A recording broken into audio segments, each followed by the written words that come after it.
Hello दोस्तों, आज की नई कहानी में आप लोगों का फिर से स्वागत है। कहानी शुरू करने से पहले आप सभी से रिक्वेस्ट है कि कहानी थोड़ी सी भी अच्छी लगे तो लाइक कर दीजिएगा और चैनल पर पहली बार आए तो चैनल को सब्सक्राइब ज़रूर कर लेना, जो कि कहानी बनाने में बहुत मेहनत लगती है। इसलिए आपका सपोर्ट बहुत ज़रूरी है। तो चलिए फिर आज की इस नई कहानी को शुरू कर लेते हैं। मेरा नाम शांति है और मेरी उम्र 32 साल है। मैं देखने में बहुत खूबसूरत हूँ। मेरी हाइट लगभग 5 फीट है। मैं शादीशुदा हूँ और मेरे बच्चे भी हैं। मेरे 2 बच्चे हैं। मेरे पति ज़्यादातर बाहर टूर पर रहते हैं।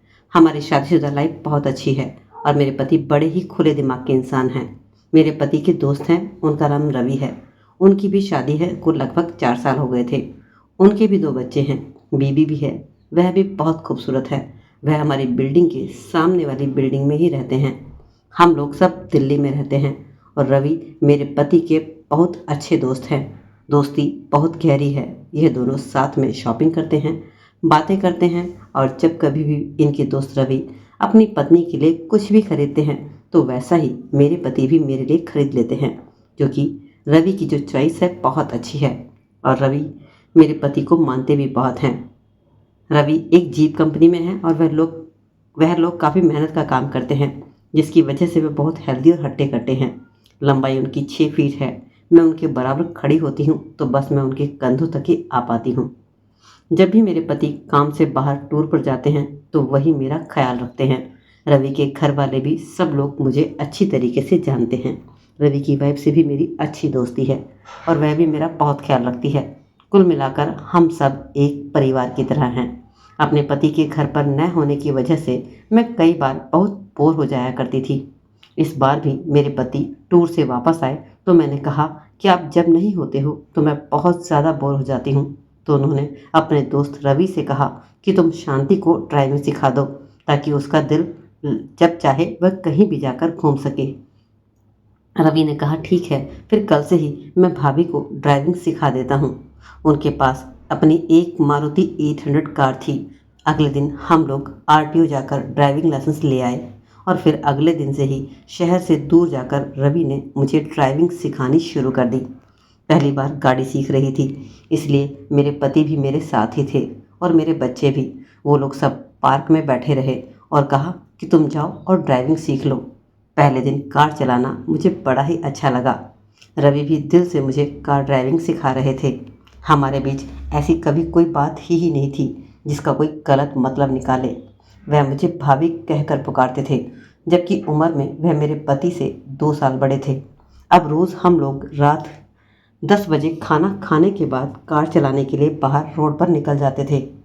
मैं कभी भी जब गलती करती तो वह मेरे हाथ को स्टीयरिंग पर रखकर सही से बताते कि स्टीयरिंग को ऐसे घुमाओ, ऐसे करो। मुझे सीट बेल्ट तक बांधनी नहीं आती थी तो रवि ने कहा लाओ मैं लगा देता हूँ। वह मेरे आगे थोड़ा सा झुक कर मेरी बेल्ट लगाने लगे तो उनका कंधा मेरे कंधे से टकरा गया, लेकिन फिर मैंने इग्नोर किया क्योंकि हमारे मन में ऐसी कोई बात ही नहीं थी। खैर, उस दिन कोई और बात नहीं हुई। रवि उस दिन सामान्य ही लगे। उस दिन के बाद से कार चलाते हुए गियर बदलने के लिए वह मेरे हाथ रखकर मुझे सिखाते थे कि ऐसे गियर को चेंज करते हैं। मुझे भी बहुत खुशी हो रही थी कि मैं जल्दी ही कार चलाना सीख जाऊंगी। मेरे पति हफ्ते भर रहने के बाद फिर से 1 महीने के लिए लंबे टूर पर निकल गए, क्योंकि उनका तो काम ही ऐसा था। मैंने अपने पड़ोस में रहने वाली आंटी से कहा कि मैं ब्यूटिशियन का कोर्स कर रही हूँ, इसके लिए मुझे बाहर जाना पड़ता है। क्या आप मेरे बच्चों का ख्याल रख लेंगी? उन्होंने हंसते हुए जवाब दिया था, क्यों नहीं, मैं ज़रूर ख्याल रखूँगी। मेरे पति ने ही मुझे ऐसा कहने के लिए पड़ोसियों से कहा था, क्योंकि उन्होंने कहा था कि किसी को ये मत बताना कि तुम ड्राइविंग सीख रही हो, वरना लोग तरह तरह की बातें बनाएंगे, क्योंकि हमारा समाज कुछ ऐसा ही है। हमारे पड़ोसी भी बच्चों को बहुत चाहते थे, इसलिए उन्हें भी मेरे बच्चों को रखने की कोई दिक्कत नहीं हुई थी। वो आंटी अकेली ही घर में रहा करती थी। बच्चे भी वहाँ पर खुश रहते थे। रात को फिर रवि कार लेकर आ गए और हम लोग फिर से दूर चले गए। उस दिन वहाँ पर कुछ ज़्यादा ही भीड़ थी, इसलिए बार बार कार में ब्रेक लगाना पड़ रहा था। मैं इतनी एक्सपर्ट तो नहीं थी, इसलिए रवि ने मेरे पैर पर पैर रख दिया और जब ज़रूरत पड़ी तो ब्रेक लगा देते थे। रवि का एक हाथ मेरी जांघ पर रखा था। मैंने उनकी तरफ देखा तो बोले, तुम्हें कोई ऐतराज़ तो नहीं है? मैंने कहा नहीं, क्योंकि मुझे तो कार सीखने का जुनून सवार था और सीखने में इतना तो होता ही है। 2 दिन उसी तरह चलता रहा। तीसरे दिन कार में एसी भी होने पर भी मुझे न जाने क्यों बहुत ज़्यादा गर्मी लगने लगी। दिल और दिमाग में अजीब सी ही हलचल हो रही थी। रवि ने मेरी तरफ देखकर पूछा, कैसा लग रहा है? मैंने उनकी तरफ देखा, लेकिन मैं कुछ कह ही नहीं पाई। सिर्फ मैंने एक मुस्कुराहट से जवाब दिया। बस फिर क्या था, रवि ने अपनी कार को एक किनारे रोक लिया। मैं सब कुछ भूलकर उनका साथ देने लगी। मैं भूल गई कि वह मेरे पति के एक खास दोस्त हैं। मुझे तो न जाने क्यों बड़ा मज़ा आ रहा था। तभी हमारी कार के सामने आकर एक दूसरी कार रुकी, तो हम लोग जल्दी से हट गए। ना रवि ने कुछ कहा और ना ही मैंने कुछ कहा। मैंने अपने आप को थोड़ा सही किया और फिर हम लोग वापस घर आ गए। मैं रात भर सो नहीं पाई थी। जब भी मेरी आंखें लगती, रवि का चेहरा और वो कार वाली बात मेरे दिमाग में घूम रही थी। ना चाहते हुए भी वो सब मैं भुला नहीं पा रही थी। अब मेरी बर्दाश्त से बाहर हो रहा था। पति घर पर नहीं थे, तो मैं वॉशरूम में ही चली गई और शावर लेने लगी। इतने में रवि का कॉल आया। मैंने कॉल को उठाया तो उन्होंने पूछा, तुमको आज बुरा तो नहीं लगा? मैं क्या कहूँ, मुझे समझ ही नहीं आ रहा था। फिर भी मेरे मुंह से नहीं निकला। फिर रवि ने कहा, तुम अपने पति विशाल को ये सब मत बताना। मैंने सिर्फ ठीक कहा। रवि ने पूछा, क्या कर रही हो? मैंने कहा, मैं बस नहाने गई थी। तो बोले, तुम्हारे साथ कुछ समय बिताना चाहता हूँ। रवि के मुंह से यह बात सुनकर मुझे क्या लगा मैं बता नहीं सकती, और वह भी ऐसे आदमी का जो मेरे पति का बचपन का साथी है, उनका सबसे अच्छा दोस्त है, या यूँ कह सकते हैं कि वह सबसे जिगरी दोस्त है और उनके भाई जैसा है। तो क्या मैं उनके साथ, मुझे क्या लगेगा? क्या मैं ऐसा कर सकती हूँ? मेरे दिमाग में यह सब बातें चल रही थी। इतने में उन्होंने कहा, जवाब क्यों नहीं देती हो? क्या बात हुई? मैं फैसला नहीं कर पा रही थी कि मैं क्या जवाब दूँ। उस पर उन्होंने फ़ोन पर ही कहा, अगर तुम कॉल करोगी तो मैं समझ जाऊंगा कि तुम्हारा जवाब हाँ में है। और इतना कहकर रवि ने फ़ोन को कट कर दिया। मैं नहा धोकर बाहर निकली और अपने आप को शीशे में खड़ी होकर निहारने लगी। लेकिन मैं थकी हुई इतनी थी कि जैसे ही मैं बिस्तर पर गई, न जाने क्यों मुझे कब नींद आ गई, मुझे पता ही नहीं चला। दूसरे दिन मेरे पति का फ़ोन आया, तो मैंने पूछा कि आप कब आ रहे हो? उन्होंने कहा, अभी तो मुझे 15 से 20 दिन और लग जाएंगे। मैंने ऐसा सवाल आज पहली बार अपने पति से किया था, इसलिए उन्होंने आश्चर्य से पूछा, तुम ऐसा क्यों पूछ रही हो, क्या हुआ? तो मैंने कहा, बस तुम्हारी याद आ रही है। उन्होंने फिर हंसते हुए कहा, जल्दी ही आने की कोशिश करूँगा, तुम चिंता मत करो। मैंने कहा, रवि रवि कैसा है? इस पर मेरे पति कहने लगे, वह बेचारा तो इतना सीधा है कि वह तुमको हाथ लगाने से भी डरेगा। मैंने कहा, देखो मजाक मत समझना, मैं सीरियस हूँ। इस पर उन्होंने कहा, देखो जान, मैं भी जब दूर पर होता हूँ तो मैं भी कोई मौका नहीं छोड़ता हूँ, तो तुमको मैं कैसे मना कर सकता हूँ? अगर कोई अपने पर आ जाए तो दुनिया की कोई भी ताकत उसे फिर रोक नहीं सकती। कम से कम तुम इतना बोल तो रही हो, क्या यही कम है? उसके बाद उन्होंने बच्चों के बारे में पूछा कि बच्चे सब कैसे हैं, और उसके बाद मेरे पति ने फ़ोन को कट कर दिया। अब मेरे दिमाग में फिर से रवि घूमने लगा था। मैं सोचने लगी कि रात में जाऊं या नहीं। पति तो मेरी बात को मजाक ही समझ रहे होंगे, लेकिन उनको क्या पता कि जिस दोस्त को वह सीधा कह रहे हैं वह क्या चाहता है। इतना होने के बावजूद मैं दूसरे दिन रवि को कॉल करने की हिम्मत ही नहीं जुटा पा रही थी, और उधर रवि ने भी मुझे कोई कॉल नहीं किया और ना ही मेरे घर पर आए।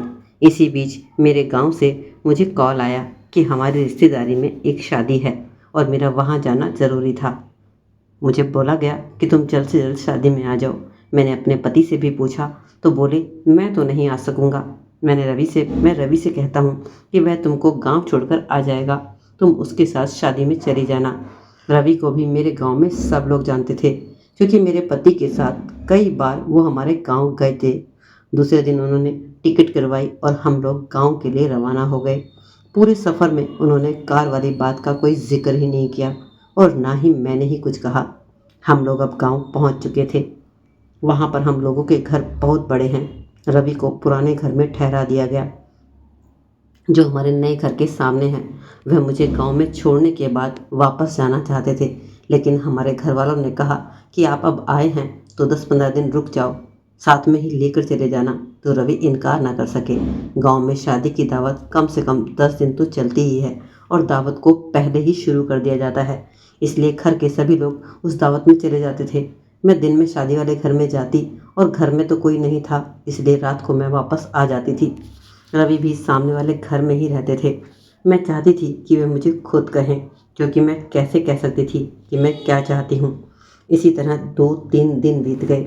एक रात को मैं बैठकर टीवी पर फिल्म देख रही थी और मैं बहुत बार चैनल बदल बदल कर टीवी देख रही थी, और तभी एक सीन ऐसा मेरे सामने आया, उसे देखकर मैं थोड़ा सा एक्साइट हो गई।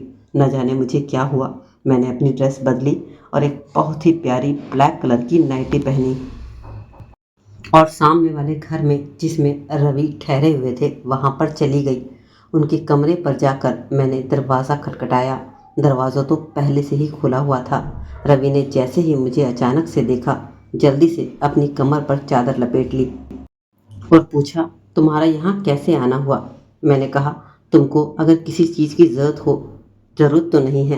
वह 5 मिनट तक बस मुझे देखता ही रहा था और मेरे बदन पर चींटियाँ सी रेंगने लगी थी।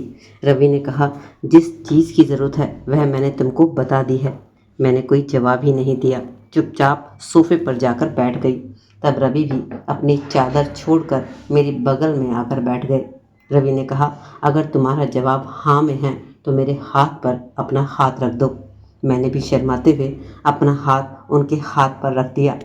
रवि ने कहा, तुम यह सब अपने पति विशाल को तो नहीं बताओगी? मैंने अपनी गर्दन में ना में हिला दी, कुछ बोल भी नहीं पा रही थी। बड़ी ही अजीब बात थी कि जो मैं अपने पति को भी ना मालूम थी। रवि ने मुझसे कहा, अगर तुम चुप रहोगी और यूं ही शर्माती रही तो मज़ा नहीं आएगा। तुम अपने मुंह से कुछ तो बोलो, अगर तुम नहीं बोलोगी तो मैं नहीं बैठूंगा। मैंने उनकी तरफ देखा, उनकी आंखें एक शराबी की तरह जोश में लाल हो गई थी। मैंने अपना सर झुका लिया और धीरे से कहा, हाँ। इतना सुनते ही उसने मुझे अपने सामने खड़ा कर लिया, जैसे मैं कोई छोटी सी बच्ची हूँ। मैं तो शर्मा रही थी। रवि बोले, क्या तुम और विशाल आपस में बात नहीं करते हो? मैंने हाँ में सर हिला दिया। तो कहने लगे, फिर मुझसे क्यों इतना शर्मा रही हो? बात का जवाब बात से दिया करो। मुझे गर्मी महसूस हो रही थी। मैं रवि के सामने खड़ी थी। रवि के मुंह से निकले शब्दों से मुझे और भी ज़्यादा जोश भर दिया था। ऐसा तो मेरे पति भी मुझसे कई बार कहते थे, लेकिन आज की बात कुछ और ही थी और बस फिर जो होना था हो गया। तो दोस्तों, कभी कभी ना चाहते हुए भी कुछ ऐसे रिश्ते बन जाते हैं जो हमारे समाज में मान्य नहीं होते, लेकिन कभी कभी इंसान जज्बात में या फिर यूं कहें कि अकेलेपन में इतना बिखर जाता है कि उसे एक सहारा मिलता है तो वह उस सहारे को लपक कर पकड़ लेता है। लेकिन इस कहानी का एक नेगेटिव पॉइंट देखा जाए तो यह भी कह सकते हैं कि आज के ज़माने पर किसी दोस्त पर ज़्यादा भी भरोसा करना सही नहीं है।